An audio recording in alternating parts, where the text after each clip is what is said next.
I'm going to give you a little introduction here to 5.7. This idea of the matrix exponentiation and linear systems. So here's a little thing that we went through. Okay, so we started off in the beginning talking about these homogeneous linear differential equations. So let me grab a pen here. Okay, and we also learned that we could here. Okay, so like this. So we started off here. It's sort of like started with this type of an equation we wanted to solve, right? And then we noticed that if we made these new variables x1 equal to y, right, x2 equal to y prime, x3 is y double prime, etc., then what we could do is we could write down right here a system of equations, right, just by back substituting right here, okay? And that's what led us into this studying these matrix equations, right? We have x prime is a times x, where a is obtained by looking at the coefficients of the variables, okay? So notice x is at n by 1, right, and a is n by n. So here's what we do. Let's suppose that we have suppose we have a solution to such a thing. So suppose we have our n linearly independent solutions, x1 through xn. Then we can form this x at time t. This is a little sloppy, but I just whipped this together. X at time t, which is now this matrix here. Notice that I'm actually putting together all of these n column vectors, and I'm putting them next to each other. And so what I have here, this is an n by n matrix, x of t.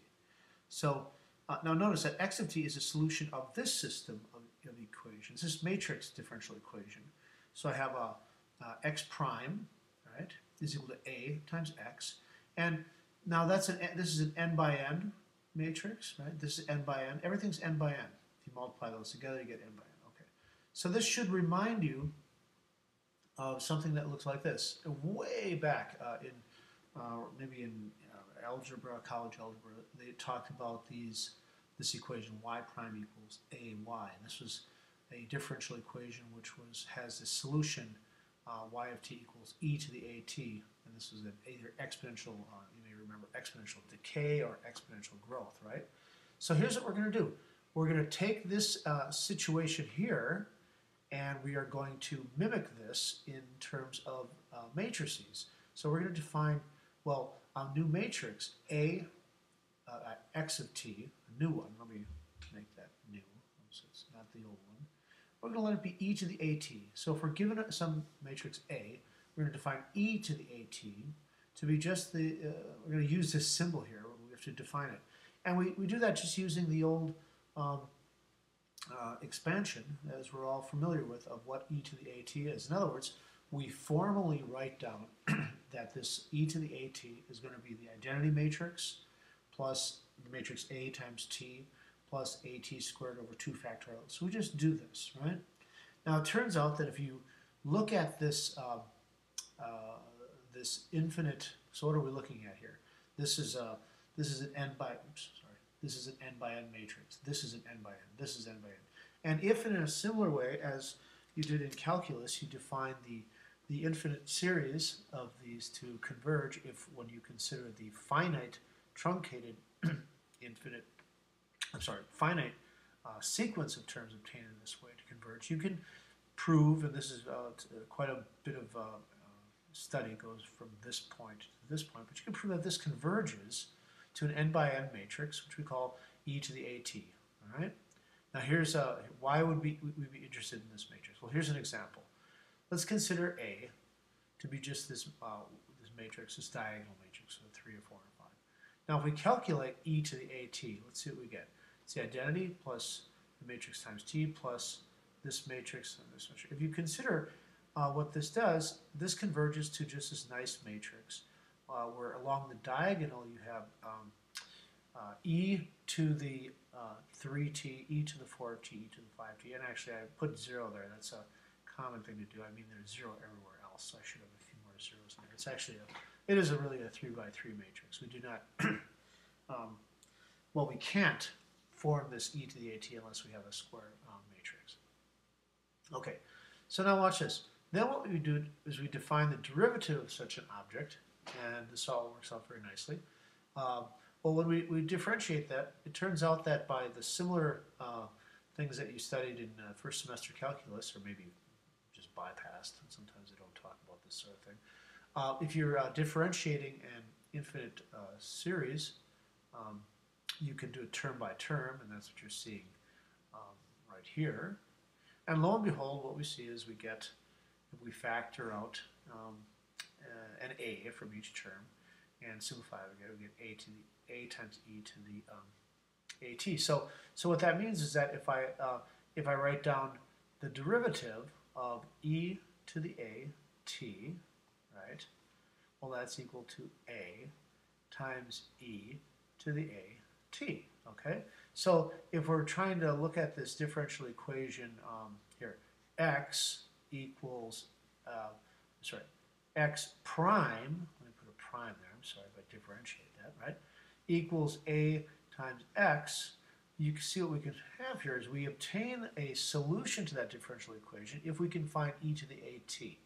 Okay, so e to the at gives us a nice solution to this differential equation. All right, that is why we talk about e to the at. Being able to find it is incredibly nice to be able to do. Sometimes it's easy, as we have just seen when we have all the, for example, the eigenvalues here, right? 3, 4, and 5, but sometimes it's very difficult to do. Okay, so in the absence of doing this, I'm going to do an example here from section 5.7.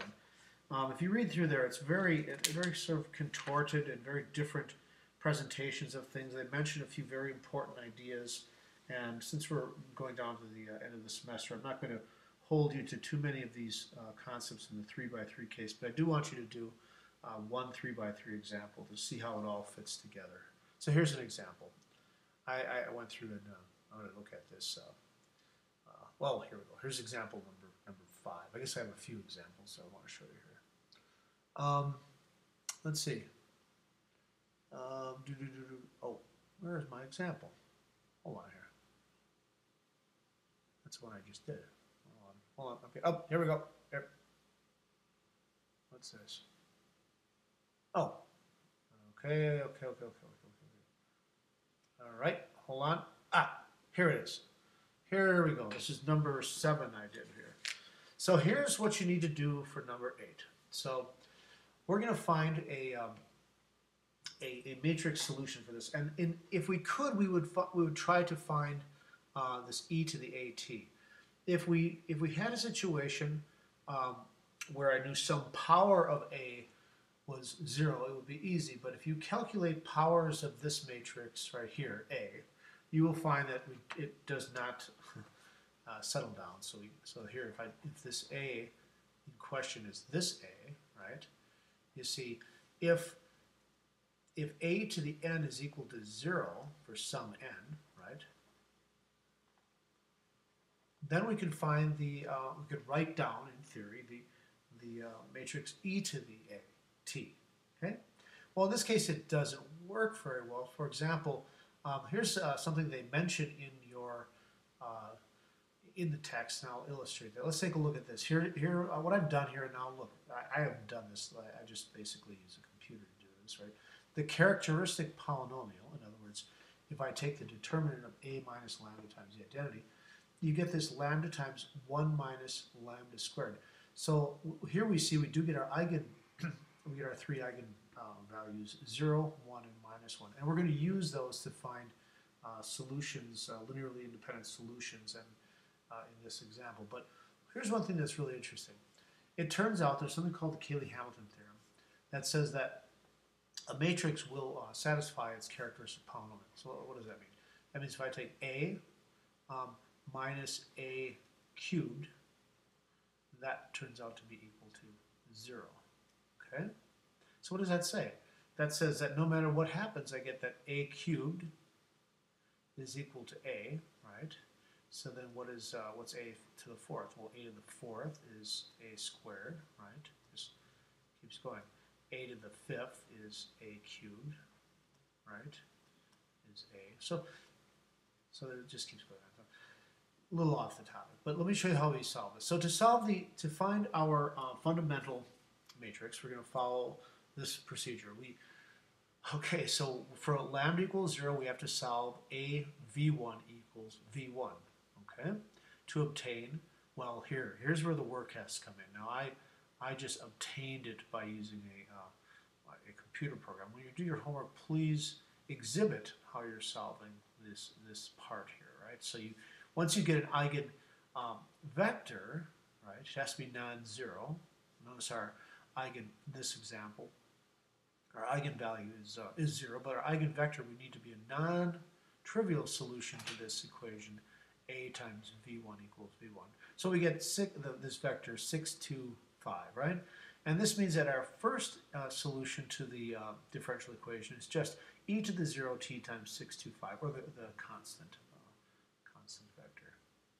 Okay, now for lambda equals 1, if you solve this equation for something v2, you can do that and you will obtain something like this. You'll get v2 is, say, 3, 1, 2, or essentially any scalar multiple of that. It could be 6, 2, 4, and then you obtain a solution to, another solution to our matrix equation, x2. Similarly, you would do that for our eigenvalue minus 1. Solve this equation, and you'll get v1 is equal to 2, 1, 2, or some scalar multiple of that. Many different solutions, and here is our third solution. Now you can check that those three are linearly independent solutions, right? So here's our fundamental matrix. So the key is this is a fundamental matrix, which could be replaced by the exponential e to the at is always a fundamental matrix. But in this case, I decided to find these three linearly independent solutions to the differential equation x prime equals ax, where x is a column vector. But if you paste those together, then you get a fundamental matrix for our matrix differential equation. That is x prime equals ax, where both x and a are n by n, in this case, 3 by 3 matrices. Okay, there's our fundamental matrix. Now, if you evaluate that at 0, now I'm using this theorem in our book that we want to find out what the value of this is at 0, which is this 6, 3, 2, there you see it.